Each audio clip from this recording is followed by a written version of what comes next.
ਸੁਣ ਵਾਗੇ ਦੀ ਸਰਹੱਦੇ ਕਰੀਏ ਅਰਜ਼ ਤੇਰੇ ਕੀ ਅੱਗੇ ਅਸੀਂ ਤਾਂ ਮੰਨੀਏ ਪਾਣੇ ਨੂੰ ਕੋਈ ਅਜਮੇਰ ਸ਼ਰੀਫ ਨੂੰ ਤੜਫੇ ਕੋਈ ਤੜਫੇ ਨਨਕਾਣੇ ਨੂੰ। ਪਿੰਡ ਕਿਹੜਾ ਤੇ ਕਿਹੜੀ ਜਗ੍ਹਾ ਤੋਂ ਆਏ ਹੋ? ਬਾਬੇ ਨਾਨਕ ਦਾ ਨਾਂ ਲੈ ਕੇ ਤੇ ਜਦੋਂ ਮਤਲਬ ਬਾਬੇ ਨਾਨਕ ਦਾ ਜ਼ਿਕਰ ਆਉਂਦਾ ਤੇ ਅਸੀਂ ਮਤਲਬ ਮੈਨੂੰ ਲੱਗਦਾ ਕਿ ਸਭ ਕੁਝ ਭੁੱਲ ਜਾਂਦੇ ਹਾਂ ਅਸੀਂ।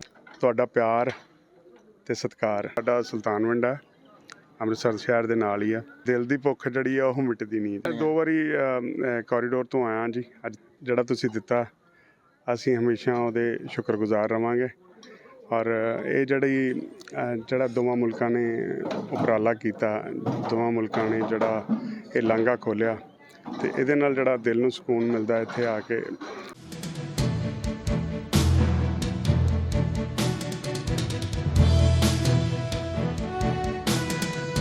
अस्सलाम वालेकुम, सत श्री अकाल। मैं अंजम गिल इस टाइम मौजूद हाँ गुरुद्वारा दरबार साहब करतारपुर साहब और मेरे नाल माझे की धरती तो आए बजुर्ग ने। उन्होंने नाल असीं गलबात करांगे कि वो इत्थे आए ने, इत्थों दे लोग किस तरह दे ने, किस तरह का प्यार मिलिया। सो सत श्री अकाल बापू जी ते जी आया नूं। सत श्री अकाल जी, सत श्री अकाल। शुक्रिया बहुत बहुत आप जी का। तुहाडा प्यार ते सत्कार जिहड़ा तुसीं दिता असीं हमेशा ਉਹਦੇ शुक्रगुजार रवांगे।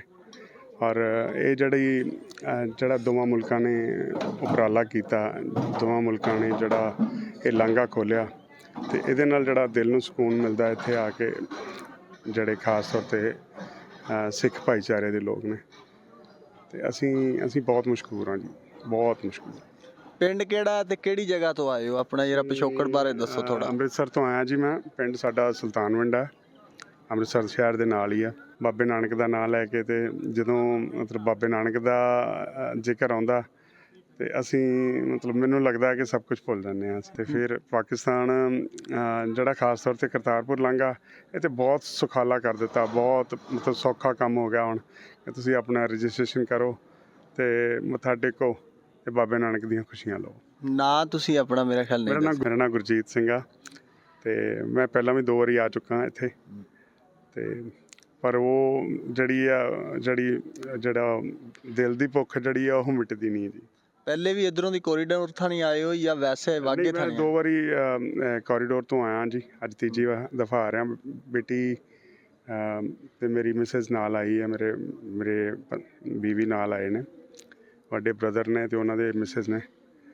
ਤੇ ਮੇਰੇ ਇੱਕ ਦੋਸਤ ਦਾ ਵੀਜ਼ਾ ਰਹਿ ਗਿਆ ਸੀ ਵਿੱਚ, ਉਹਦੀ ਰਿਫਿਊਜ਼ਲ, ਕਿਉਂਕਿ ਸਾਨੂੰ ਕੱਲ ਰਾਤ ਨੂੰ ਹੀ ਮਿਲਿਆ ਵੀਜ਼ਾ ਕਹਿ ਸਕਦੇ ਆਪਾਂ, ਪਰਮਿਸ਼ਨ ਹੀ ਆ, ਵੀਜ਼ਾ ਤਾਂ ਨਹੀਂ ਆਪਾਂ ਕਹਿ ਸਕਦੇ।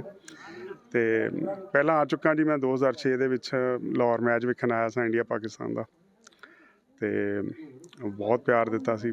ਪਰਮਿਸ਼ਨ ਦਾ ਇਸ ਤਰ੍ਹਾਂ ਅਚਾਨਕ ਕਿਉਂ ਦੱਸਦੇ ਆ? ਇਹਦੀ ਕੀ ਵਜ੍ਹਾ ਹੈ? ਕਿਉਂਕਿ 1-2 ਦਿਨ ਪਹਿਲੇ ਦੱਸਣਾ ਚਾਹੀਦਾ। ਹੁਣ ਐਕਚੁਅਲੀ ਕਿ ਸਾਨੂੰ 4 ਦਿਨ ਹੀ ਮਿਲੇ ਸਨ। ਅਸੀਂ 19 ਤਰੀਕ ਨੂੰ ਕੀਤਾ ਸੀ।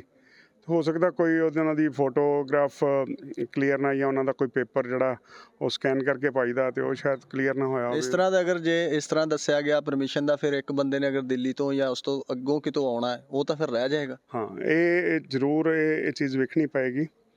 ਪਰ ਮੈਨੂੰ ਲੱਗਦਾ ਕਿ ਜੋ ਵੀ ਆ ਉਹ ਘੱਟੋ ਘੱਟ ਅਸੀਂ ਦਰਸ਼ਨ ਮੇਲੇ ਕਰਨ ਦੇ ਲਾਇਕ ਹੋ ਗਏ ਹਾਂ, ਇੰਨਾ ਹੀ ਬਹੁਤ ਹੈ। ਅੱਛਾ, ਤੁਸੀਂ ਸ਼ੇਰ ਵੀ ਸੁਣਾ ਰਹੇ ਸੀ ਜਦੋਂ ਅਸੀਂ ਕੈਮਰਾ ਔਨ ਨਹੀਂ ਕੀਤਾ। ਉਹ ਸ਼ੇਰ ਸੁਣਾ। ਮੈਂ ਐਕਚੁਅਲੀ 2006 ਦੇ ਵਿੱਚ ਜਦੋਂ ਆਇਆ ਸਾਂ ਵਾਗੇ ਸਰਹੱਦ ਤੋਂ ਪਾਕਿਸਤਾਨ ਐਂਟਰ ਹੋਏ ਸਾਂ ਤੇ ਉੱਥੇ ਉਹ ਇੱਕ TV ਚੈਨਲ ਨੇ ਮੇਰੇ ਕੋਲੋਂ ਪੁੱਛਿਆ ਸੀ ਵੀ ਕਿਸ ਤਰ੍ਹਾਂ ਦਾ ਮਹਿਸੂਸ ਕਰ ਰਿਹਾ, ਤੇ ਮੈਂ ਉਹਨਾਂ ਨੂੰ ਇਹੋ ਹੀ ਗੱਲ ਕਹੀ ਸੀ ਕਿ ਸੁਣ ਵਾਗੇ ਦੀ ਸਰਹੱਦੇ ਕਰੀਏ ਅਰਜ਼ ਤੇਰੇ ਕੀ ਅੱਗੇ ਅਸੀਂ ਤਾਂ ਮੰਨੀਏ ਪਾਣੇ ਨੂੰ ਕੋਈ ਅਜਮੇਰ ਸ਼ਰੀਫ ਨੂੰ ਤੜਫੇ ਕੋਈ ਤੜਫੇ ਨਨਕਾਣੇ ਨੂੰ। ਵਾਹ ਜੀ ਵਾਹ, ਕਿਆ ਬਾਤ ਹੈ ਬਾਪੂ ਜੀ। ਬਿਲਕੁਲ ਤੁਹਾਡੀਆਂ ਗੱਲਾਂ ਠੀਕ ਨੇ। ਤਾਂ ਯੂਥ ਨੂੰ ਕੀ ਇੱਕ ਮੈਸੇਜ ਦੇਣਾ ਚਾਹੁੰਦੇ ਹੋ? ਯੂਥ ਨੂੰ ਕਿਉਂਕਿ ਸਾਡੇ ਮੈਨੂੰ ਲੱਗਦਾ ਦੋਵਾਂ ਪੰਜਾਬਾਂ 'ਚ ਹੀ ਇਸ ਵੇਲੇ ਜਿਹੜਾ ਨਸ਼ੇ ਦਾ ਬੜਾ ਬੋਲਬਾਲਾ, ਜਿਹੜਾ ਯੂਥ ਆ ਸਾਡਾ ਉਹ ਗਲਤ ਬੰਨੇ ਤੁਰਿਆ ਵਾ। ਤੇ ਸਰਕਾਰਾਂ ਆਪਣੇ ਵੱਲੋਂ ਭਾਵੇਂ ਬੜਾ ਕੋਸ਼ਿਸ਼ ਕਰਦੀਆਂ ਨੇ ਪਰ ਮੈਨੂੰ ਲੱਗਦਾ ਉਹਨਾਂ ਦੇ ਕਾਬੂ ਨਹੀਂ ਆਉਂਦਾ। ਇਹ ਤਗੜੇ ਹੋ ਕੇ ਇਹਨਾਂ ਨੂੰ ਠੱਲਣਾ ਪੈਣਾ।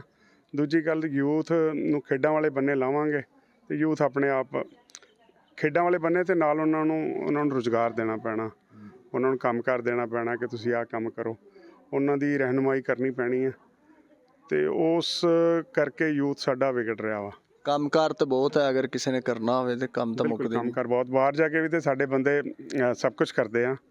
ਮਤਲਬ ਜੇ ਕੋਈ ਇੰਗਲੈਂਡ ਜਾਂਦਾ ਹੈ ਜਾਂ ਕੋਈ ਬਾਹਰਲੇ ਮੁਲਕਾਂ 'ਚ ਜਾਂਦਾ ਤੇ ਉੱਥੇ ਹਰ ਉਹ ਕੰਮ ਕਰਦਾ ਜਿੱਥੇ ਜਿਹੜਾ ਉਹ ਇੱਥੇ ਕਰਦੇ ਆ ਉਹਨਾਂ ਨੂੰ ਸ਼ਰਮ ਮਹਿਸੂਸ ਹੁੰਦੀ ਆ। ਅੱਛਾ, ਤੁਸੀਂ ਬਾਬੇ ਦੇ ਧਰਤੀ ਤੇ ਆਏ ਹੋ, ਲੰਗਰ ਵੀ ਛਕਿਆ ਹੈ, ਕੋਈ ਸ਼ੋਪਿੰਗ ਕੀਤੀ ਹੈ? ਨਹੀਂ ਜੀ, ਸ਼ਾਪਿੰਗ ਨਹੀਂ ਕੀਤੀ ਅਜੇ। ਅਸੀਂ ਮੱਥਾ ਟੇਕਿਆ ਗੁਰਦੁਆਰਾ ਸਾਹਿਬ ਅੰਦਰ, ਬਾਬੇ ਨਾਨਕ ਦੀਆਂ ਖੁਸ਼ੀਆਂ ਲਈਆਂ ਤੇ ਉਸ ਤੋਂ ਬਾਅਦ ਅਸੀਂ ਲੰਗਰ ਛਕਿਆ। ਲੰਗਰ ਛਕ ਕੇ ਤੇ ਹੁਣ ਬਾਹਰ ਆਏ ਹਾਂ ਤੇ ਤੁਹਾਡੇ ਰੂਬਰੂ ਹੋ ਰਹੇ ਹਾਂ। ਤੇ ਇਹਦਾ ਵੀਜ਼ਾ ਉਧਰੋਂ ਆਉਣ ਦਾ, ਪਰਮਿਸ਼ਨ ਲੈਣ ਦਾ ਤਰੀਕਾਕਾਰ ਕੀ ਹੈ, ਅਗਰ ਲੋਕ ਆਉਣਾ ਉੱਥੇ, ਚਾਹਣ ਜਿਹੜੇ ਸਾਡੇ ਚੈਨਲ ਦੇ ਰਾਹੀਂ ਵੇਖ ਰਹੇ ਨੇ? ਉਹ ਕਰਤਾਰਪੁਰ ਸਾਹਿਬ 550 ਸਾਲ ਇੱਕ ਵੈਬਸਾਈਟ ਹੈਗੀ ਆ ਇੰਡੀਅਨ ਗੌਰਮੈਂਟ ਦੀ।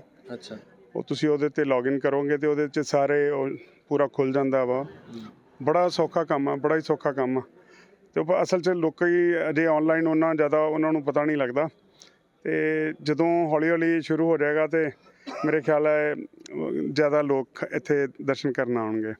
ਚਲੋ ਜੀ, ਆਉਂਦੇ ਰਹੋ ਇੱਧਰ ਤੇ ਤੁਹਾਨੂੰ ਅਸੀਂ ਜੀ ਆਇਆਂ ਨੂੰ ਆਂਦੇ ਰਹੀਏ ਤਾਂ ਬੜਾ ਚੰਗਾ ਲੱਗਦਾ ਜਦੋਂ ਆਪਣੇ ਲੋਕ ਮਿਲਦੇ ਨੇ।